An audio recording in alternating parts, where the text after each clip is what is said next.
Assalamualaikum warahmatullahi wabarakatuh. Selamat pagi dan salam sejahtera bagi kita semua.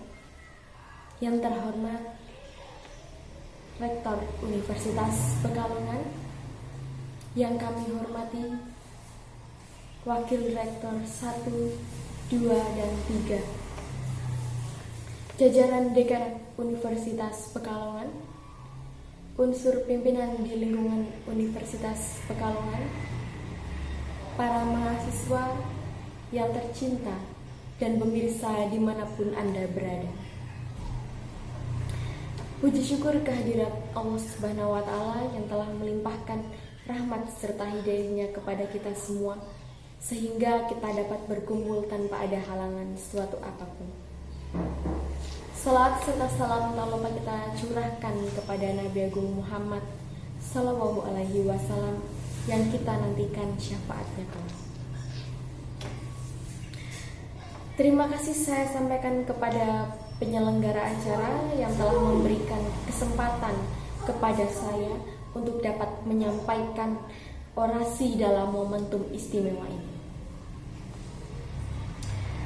Baik Bapak, Ibu, dan mahasiswa pemirsa sekalian, saat ini kita benar-benar sedang diuji dan disedari sebuah kenikmatan di mana semua serba dibatasi. Tinggal kita menyikapi dan belajar dari sebuah peristiwa untuk dapat diambil yang namanya hikmah. Jangan terlalu berlarut-larut dalam meratapi sebuah kehidupan dengan aktivitas yang terbatas. Pada awalnya, bolehlah kita untuk beradaptasi dengan situasi seperti ini, dengan situasi, dengan kondisi baru, yang mana harus mematuhi sebuah protokol kesehatan. Kita harus menjaga jarak, serba dibatasi, tidak boleh kesana kemari, harus memakai masker, mencuci tangan. Memang begitulah yang mana harus kita patuhi dalam sebuah kesehatan dan kondisi seperti ini, yang mana sebuah peraturan itu akan terbiasa kita lakukan dalam seharian.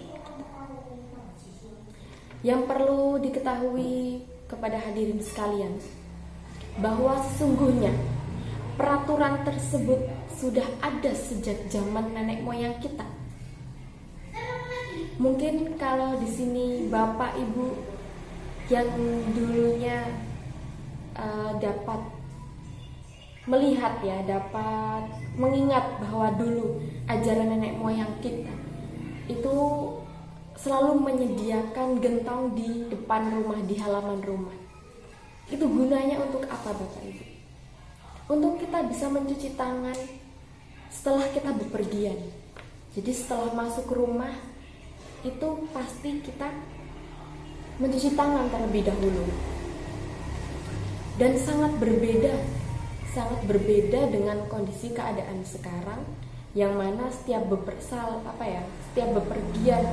ketika pulang ke rumah tidak mencuci tangan, melainkan langsung masuk ke kamar. Seperti itu pada kenyataan kondisi untuk saat ini dan sekarang.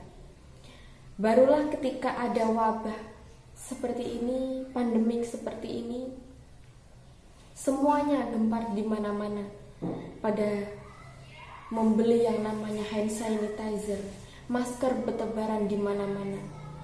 Padahal anjuran kita memakai masker dari awal itu sudah sangat bagus. Memakai masker itu untuk mencegah adanya polusi masuk. Tetapi semua orang mengabaikan itu semua. Barulah setelah ada kejadian seperti ini, semua berebut masker sampai menimbun masker. Kita telah menyepelekan hal-hal kecil dalam mencuci tangan, kebersihan terhadap diri sendiri. Dan kita lama tidak menyadarinya bahwa sebuah menjaga kebersihan itulah sangat penting. Apalagi kita yang setelah bepergian jauh dari rumah seperti itu. Begitulah para hadirin mengenai kebiasaan kita untuk menjaga kesehatan. Kita lama-lama akan terbiasa dalam mematuhi protokol kesehatan, namun yang paling susah adalah menjaga jarak. Itu yang paling susah. Kerumunan perlu harus didatangi polisi atau Satpol PP untuk bisa mencegah adanya kerumunan tersebut, untuk bisa mengusir sebuah kerumunan. Maka dari itu perlu kita adanya kesadaran diri yang lebih tinggi untuk bisa menghadapi situasi ini bersama-sama. Begitu mengenai kesehatan. Lalu bagaimana dengan nasib pendidikan? Pendidikan kita lama terjajah dan juga sepertinya hampa.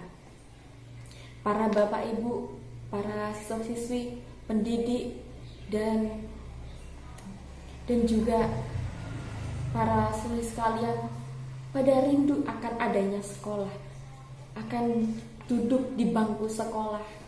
Mereka sangat rindu tentunya. Tapi mau gimana lagi?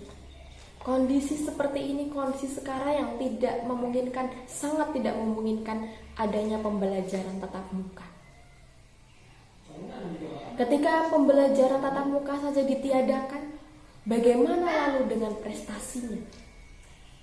Dengan prestasi akademik itu bagaimana? Akademik non akademik yang perlu kita jaga, perlu kita rawat, perlu kita majukan bersama-sama. Akankah kita berlarut-larut dalam situasi seperti ini dan tetap seperti ini? Tidak bisa Bapak Ibu dan mahasiswa sekalian. Kita tidak bisa larut dalam kondisi seperti ini. Untuk itu kita perlu adanya kesadaran yang mana untuk bisa menjaga prestasi kita agar bisa tetap baik dan lebih baik lagi dari sebelumnya. Dari kesadaran itulah, ketika kita terlarut-larut dalam kondisi seperti ini, bagaimana caranya kita harus memikirkan tetap di rumah saja, tetapi juga harus bisa kita belajar bagaimana tetap bisa berprestasi bagaimana. Itulah PR kita. Dan di masa ini kita harus dipaksakan dalam menghadapi sebuah yang namanya sistem pembodohan ataupun yang namanya rebahan. Kita dianjurkan untuk rebahan, tapi tidak semata-mata untuk rebahan.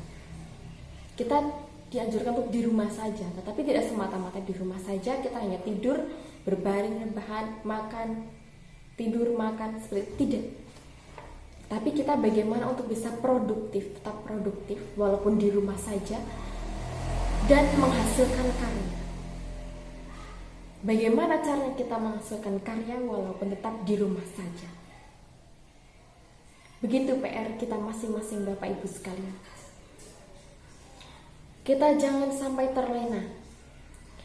Walaupun kita melihat teman-teman semuanya pada rebahan, bagaimana kita menciptakan sebuah revolusi baru untuk bisa bangkit. Jadi setelah pandemi ini berakhir, kita tidak gelagapan atau kita tidak terengah-engah. Wah, setelah pandemi selesai, aku mau ngapain. Itu yang dinamakan dengan gelagapan, karena kita tidak sama sekali mempunyai ide ataupun sebuah pondasi. Seperti layaknya pisau ketika tidak diasah, maka dia akan tumpul. Begitulah ketika pandemi ini usai. Apakah kita akan tumpul? Tidak. Bagaimana kita caranya melawan seperti itu? Kita tetap harus produktif, kita tetap harus menjaga, kita harus tetap mengasah diri kita dalam suatu seperti ini. Maka hasilnya tentu saja berbeda. Yang lain gelagapan, kalian sudah matang dan siap berperang. Begitulah harusnya. Dan untuk itu, manfaatkan waktu luang yang ada. Kita tetap syukuri musibah yang sedang melanda. Di masa yang serba terbatas ini hanya menguji kita bagaimana cara kita meningkatkan kreativitas yang ada. Jangan jadikan sebuah serba terbatas ini menjadi diri kita terbatas, tapi malah munculkan sebuah kreativitas di masa terbatas. Peraturan protokol tetap harus kita patuhi dan tetap kita laksanakan.